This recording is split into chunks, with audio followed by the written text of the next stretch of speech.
Hello guys, അപ്പോൾ ഈ Germany വന്നതിന് ശേഷം എനിക്കുണ്ടായ കുറച്ച് കൾച്ചറൽ ഷോക്സിനെ പറ്റി പറയട്ടാ.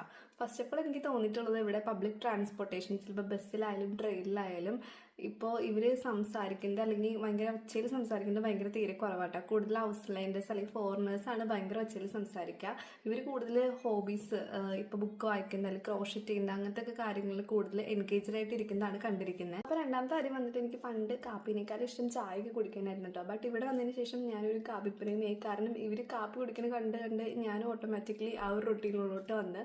കാരണം ഇവർക്കിപ്പോൾ ജോലിയൊക്കെ സ്റ്റാർട്ട് ചെയ്യണമെങ്കിൽ ഒരു എനർജിക്ക് ഇവർ കാപ്പി കുടിച്ചിട്ടാണ് മിക്ക ആൾക്കാരും ഇപ്പോൾ ടീച്ചേഴ്സ് ആയാലും അല്ലെങ്കിൽ ഡ്യൂട്ടിയിലെ നേഴ്സസ് ആയാലും കൂടുതൽ കാപ്പി കുടിച്ചിട്ടാണ് സ്റ്റാർട്ട് ചെയ്യുന്നത്. അതേപോലെ തന്നെ നമ്മുടെ നാട്ടിലിപ്പോൾ ഒരു ഹോട്ടലോ റെസ്റ്റോറൻറ്റിലൊക്കെ പോയി കഴിഞ്ഞാൽ വെള്ളം അവിടെ ഫ്രീ ആയിരിക്കുമല്ലോ. ബട്ട് ഇവിടെ വെള്ളം പോലും നമ്മൾ പൈസ കൊടുത്ത് വാങ്ങിക്കണം. ഇപ്പോൾ ബിയറിനേക്കാളും പൈസയ്ക്കാണ് ഇവിടെ വെള്ളം വാങ്ങിക്കാനായിട്ട്.